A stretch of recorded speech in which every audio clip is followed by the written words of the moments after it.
हम पर एकदम अटैक हुआ। जब हथियार लेकर भीतर आ रहे हैं तो बड़े भाई ने देखा उन्हें, तुरंत ऐसे गोली चलाई जैसे उग्रवादी चला रहा। उन्होंने ये नहीं अकेला एक सुंदर भाटी मारना तो सुंदर भाटी मार दो, तो जो भी आ रहा सब मार। अब गैंग वॉर का हाथ तक लग रहा है कि कब समाप्त होगी? हमने तो अपनी तरफ से समाप्त कर रखी है। अब प्रशासन करेगा, उन्हें जेल भेजे या जो भी हो। आज आपको सुनाएंगे पूरी कहानी सुंदर भाटी की कि सुंदर भाटी ने कब और कैसे हथियार उठाए। तो बात है 1990 की। 1990 में सुंदर भाटी ने अपने हाथों में हथियार उठाए और उनके एक दोस्त थे नरेश भाटी। नरेश भाटी और सुंदर भाटी की बहुत ही ज़्यादा दोस्ती थी। बात उन दिनों की है जब महेंद्र फौजी और सतवीर गुर्जर में गैंगवार चल रहा था। महेंद्र फौजी और सतवीर गुर्जर एक गाजियाबाद जिले की शांति और नाक थी। तो महेंद्र फौजी और सतवीर गुर्जर में बहुत बड़ा गैंगवार था। तभी एक नाम आया सुंदर भाटी और नरेश भाटी का।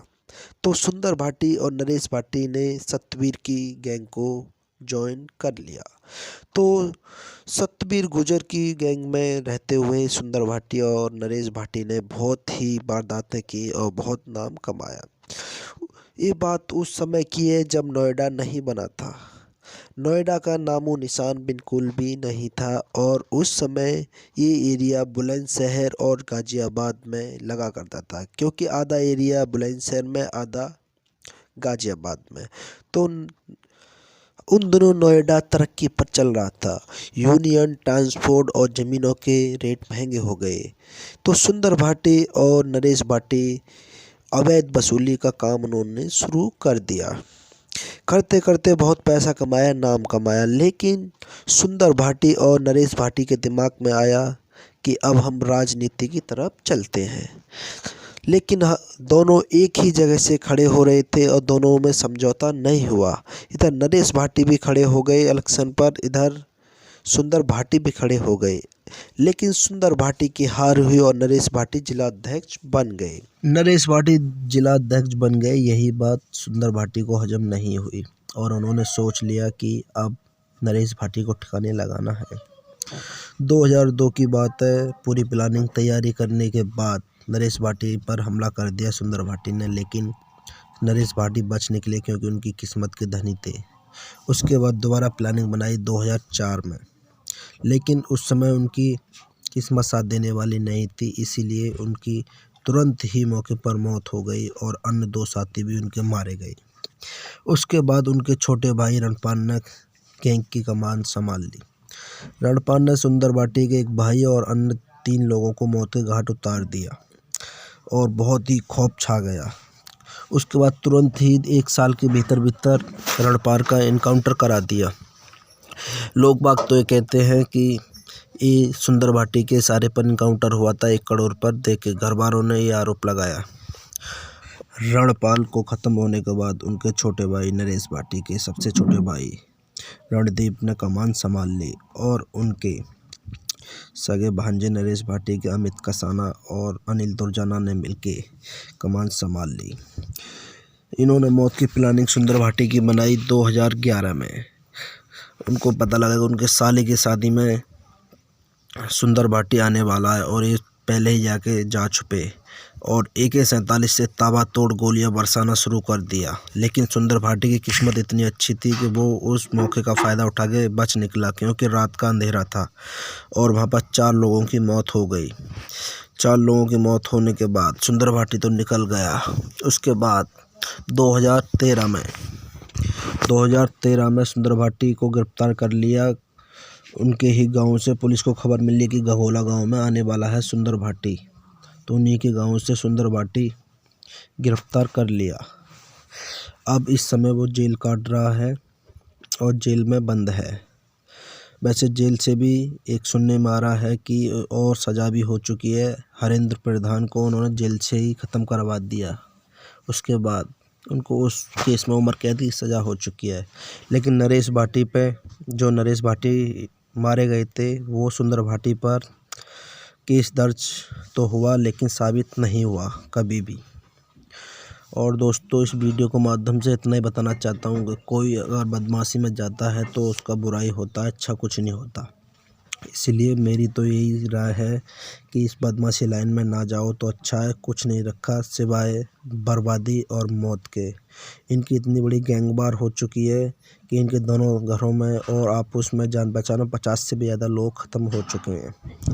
इधर सुंदर भाटी अभी जेल में है। सुनिए नोएडा के डीएसपी ने क्या बोला सुंदर भाटी के बारे में, इस वीडियो में पूरा देखिए आप। 41 मामले दर्ज हैं दिल्ली में, यूपी में और जहाँ भी हरियाणा में। ये 3 स्टेट्स में मेनली मामले दर्ज है। लेटेस्ट आपको बताया एक बादलपुर का मामला था जिसमें अनिल दुजाना के भाई का मर्डर हुआ था। इसके अलावा लोनी का एक मर्डर का मामला है जिसमें मानसिक चल रहा है। सिंगराज बहुत इंपॉर्टेंट गैंग मेंबर है और काफी हद तक गैंग का संचालन ये दोनों लोग मिलकर करते हैं। इनके पास भाड़े पे कुछ शूटर्स इनके पास रहते हैं जिनको ये थोड़ा बहुत अमाउंट पे करके उनसे घटनाएं करवाते हैं या खुद इन्वॉल्व होकर घटना करते हैं। मुस्कुरा रहे हैं। इस वीडियो में आप अच्छी तरीके से देख रहे होंगे, सभी लोग देखिए क्या स्माइल दे रहे हैं और डर नाम की बिल्कुल भी चीज़ नहीं है। और आगे सुनिए डीएसपी साहब ने क्या बोला है इस वीडियो में ध्यान लगाकर। थाने की पुलिस ने एक कुख्यात अपराधी जिसके खिलाफ 40 के आसपास आपराधिक मुकदमे हैं और कई वारदातों में संलिप्त रहा है, इसे गिरफ्तार किया जिसमें 50,000 का इनाम था। गाजियाबाद में एक घटना हुई थी जिसमें 4 लोगों की मृत्यु हुई थी, उसमें इसका नाम प्रकाश में आया था और कुल मिलाकर इस पर 50,000 का इनाम, विभिन्न मुकदमों को देखते हुए इसमें 50,000 का इनाम घोषित किया गया था। इस पूरी जो इसको गिरफ्तारी के बाद पूछताछ में जो स्थिति आई है वो ये है कि एक ऑर्गेनाइज्ड तरीके से, संगठित तरीके से ये एक नेटवर्क चलाते थे जिसमें कि रंगदारी वसूल करने का काम था विभिन्न व्यापारियों से लेकर के विभिन्न इंडस्ट्रियल सेक्टर में लोगों से। इसकी गिरफ्तारी पर हमें बहुत सारी महत्वपूर्ण जानकारियां मिली हैं और कुछ लोग इसमें जेल में बंद हैं, बाकी जिनके गैंग के और लोग हैं, क्योंकि गैंग का ये मुखिया के रूप में कार्य कर रहा था, इसकी गिरफ्तारी एक बड़ी उपलब्धि इस एंगल से है। लेकिन जो बचे लोग जो हैं उनकी गिरफ्तारी के लिए भी हमारी 3 टीम्स इसमें गई हुई हैं। हम लोग इसमें कार्य कर रहे हैं और जो भी पूरा का पूरा गैंग है उसे पूरी तरह से नेस्तनाबूद करके कठोर से कठोर कार्रवाई इस पर सुनिश्चित की जाएगी। अब तक कहाँ ये पूरे वेस्टर्न यूपी में गाजियाबाद, नोएडा, दिल्ली कई और सभी जगहों पर कहीं ना कहीं इनके मुकदमे पंजीकृत हैं। कई जगहों पर इनका नाम प्रकाश में नहीं आ पाया है। अब जो इनकी प्रारंभिक पूछताछ जो अभी हो रही है उसमें बहुत सारी चीजें और सामने आएंगी और विवेचना में से अग्रिम कार्रवाई की जाएगी। हमारे तरफ से समर्थ थे एक बार, हमारी लड़ाई थी फैसले हुए थे 2006 में, उसके बाद बिल्कुल लड़ाई खत्म हो गई। फिर राजनीतिकरण हुआ बसपा के नेता ने एक छोटी सी राजनीति के लिए वो पब्लिक मरवा दी।